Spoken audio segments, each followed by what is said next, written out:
내용으로 봐서 재림에 관한 예수님의 예언이신가 보다.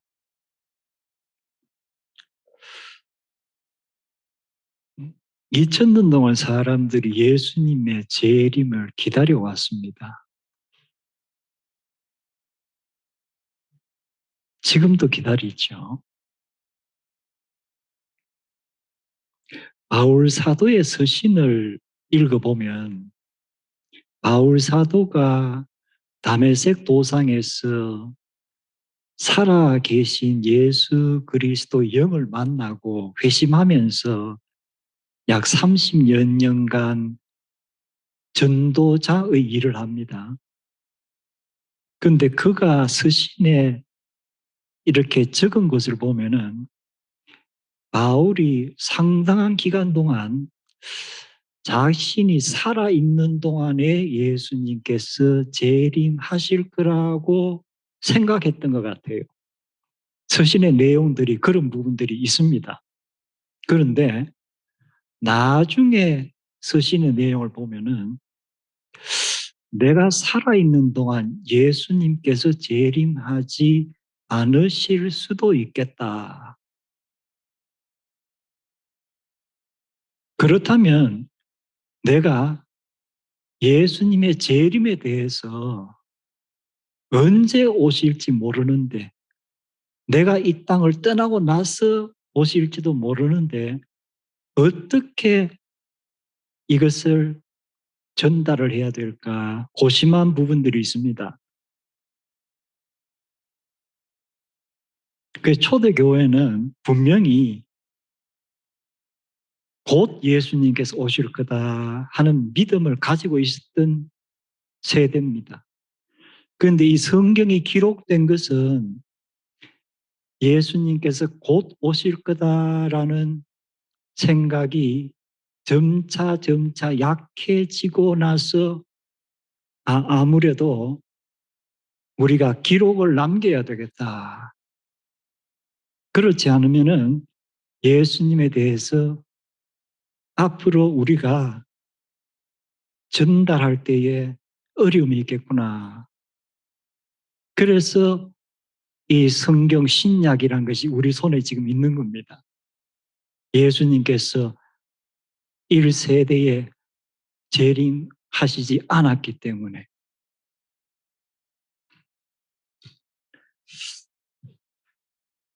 좀 원론적인 이야기를 떠나서 좀 실질적인 얘기를 하려고 하는데요. 이따금씩 교회를 향해서 비판하는 소리들 중에서 하나가 교인들이 매주일 설교 말씀도 듣고 모여서 성경 공부도 열심히 하는데 왜 그 사람들의 삶이 교회 다니지 아니하는 일반 사람들의 삶과 크게 다른 게 없는가? 성경 말씀을 열심히 공부한다 하면서 왜 그들이 사회 정의에 대해서 부르짖는다거나 가난한 사람들을 도우는 일에는 솔선수범하는 모습이 잘 보이지 않느냐. 그런 비판들이 분명히 있죠. 교회 내에서도 성경 공부 때 꼭 그런 얘기가 나옵니다. 자칫 오해하면은 성경 공부 무용론 같아요. 성경 공부 그거 해서 무슨 소용이 있습니까? 하나하나 똑같은 삶의 모습인데. 그러나 저는 성경 공부를 대단히 강조를 합니다. 왜냐하면 제 경험으로 때가 있다. 바울 사도는 때를 얻든지 못 얻든지 계속 전하라는 말씀을 했는데 저는 열매가 언제 열릴지는 하나님밖에 모른다. 성령님이 은혜의 단비를 어느 영혼에 언제 줄지는 내가 알 수가 없다. 내가 하는 역할은 계속 씨를 뿌리는 것이다. 계속 씨를 뿌리는 것이다. 그리고 피상적으로 성경의 말씀을 교인들이 접하면은 생명력 있는 깊이 있는 그러한 말씀을 접할 수가 없어요. 그래서 정말 생명력 있는 말씀을 얻기 위해서는 그 탈기식으로 성경을 알아서는 아니 되겠구나. 제 경험이에요. 깊이 성경을 묵상하고 공부한 사람들이 궁극적으로는 그들의 삶이 변화될 가능성이 성경 공부하지 않는 사람보다 훨씬 가능성이 많아요. 왜? 생명력 있는 말씀을 더 많이 접하기 때문에.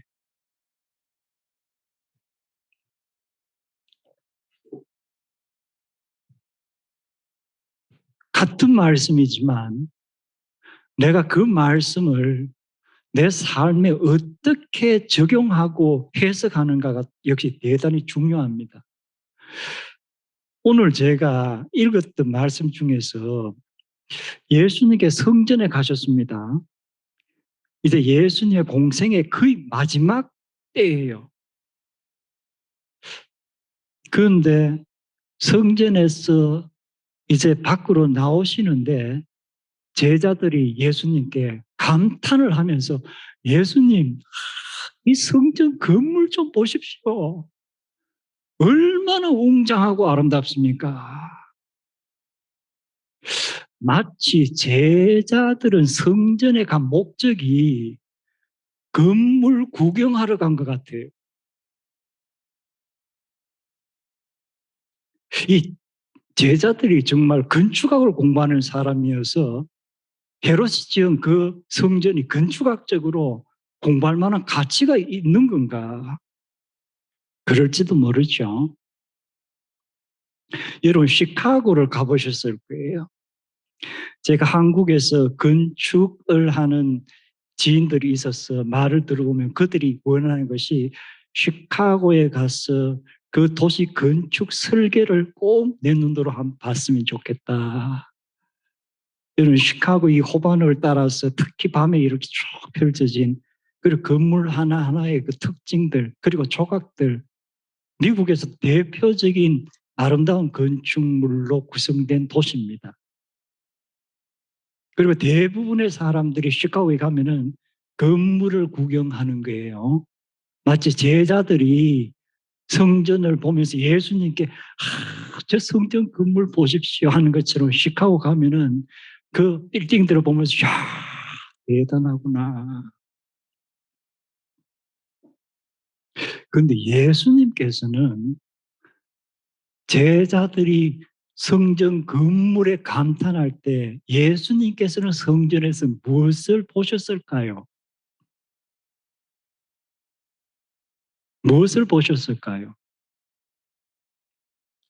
그래서 제가 말씀하는 성경을 우리가 피상적으로 조각조각 읽다 보니까 모르는 거예요.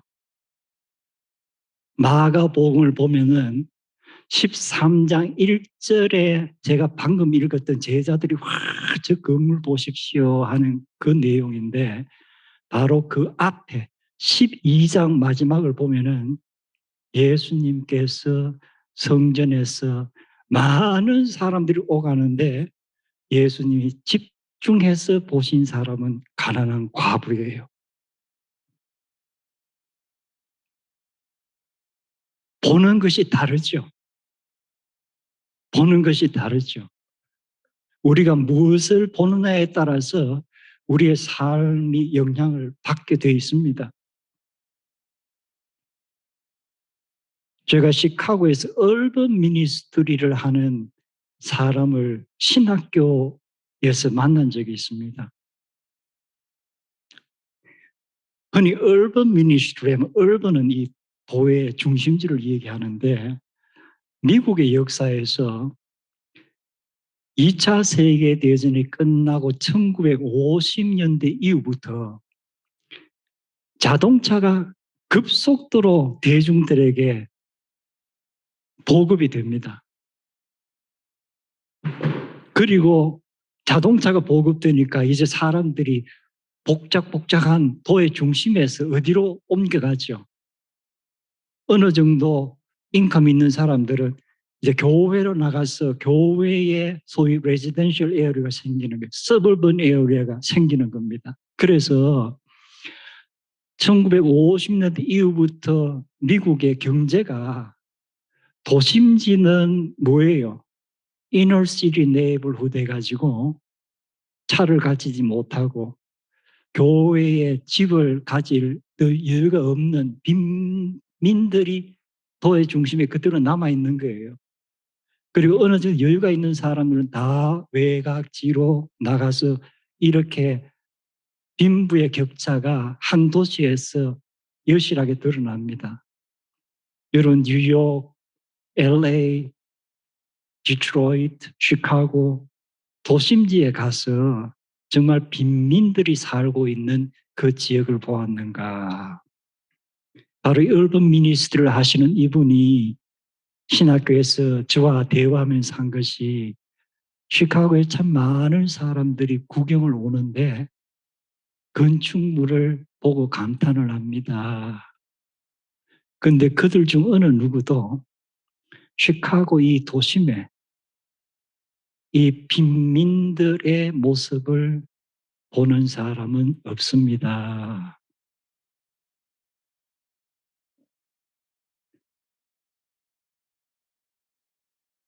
내가 성경에서 읽은 한 구절을 내 현실 속에서 어떻게 적용하느냐, 어떻게 해석하느냐, 그리고 성령님을 통해서 내가 이 한 구절의 말씀을 읽고 어떠한 삶을 살아야 할 것인가. 가장 중요한 부분이 세 번째 비유입니다. 우리가 양과 염소의 비유라고 그러죠. 양과 염소를 가른다. 즉 악인과 의인을 가르는데 마태가 예수님의 비유 중에서 이 재림의 심판에 대해서 언급하면서 들은 비유는 대단히 스페시픽합니다. 그 기준이 뭐라고 되어 있죠? 여러분 잘 아시죠? 오른편에 양들을, 즉 축복받을 사람들을 고르시면서 다음과 같은 얘기를 합니다. 내 아버지께 복받을 자들이여, 내가 줄일 때 너희가 먹을 것을 주었고 목마를 때에 마시게 하였고 나그네 되었을 때에 영접하였고 헐벗었을 때에 옷을 입혔고 병들었을 때에 돌보았고 옥에 갇혔을 때에 와서 보았느니라. 예수님께서는 대단히 분명하게 하나님의 복받을 삶의 모습이 어떤 것인가를 얘기를 합니다. 시카고 얼번 미니스트리에서 그 목회자가 왜 사람들이 시카고에 와서 다 도심 구경은 하지만 어느 누구도 얼번 미니스트리 빈곤의 현장을 와보는 사람은 없습니다. 그럼 시카고를 건물 구경하러 가는 사람들은 예수님의 비유에 보면은 복받을 삶을 사람들은 아닌 거예요.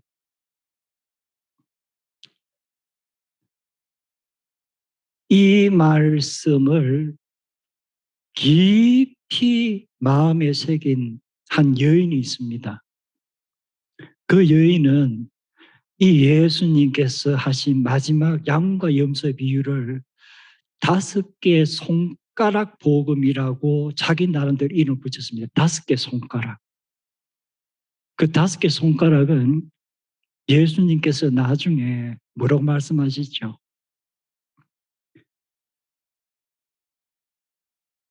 그 양으로 분류된 사람들이 우리가 그렇게 돌보고 돌보는 삶을 사는 것 같지 않습니다. 했을 때 뭐라 그러시죠? 아니다. 가장 연약한, 가장 힘없는, 가장 빈곤한 내 형제, 자매들 한 사람 한 사람에게 너희가 한 것이 바로 나에게 한 것이다. 그래서 영어로 You did it to me. 너가 배고픈 자에게 먹을 것을 주었을 때 You did it to me. 너가 헐벗은 자에게 옷을 입혔을 때 You did it to me. Five finger gospel이다.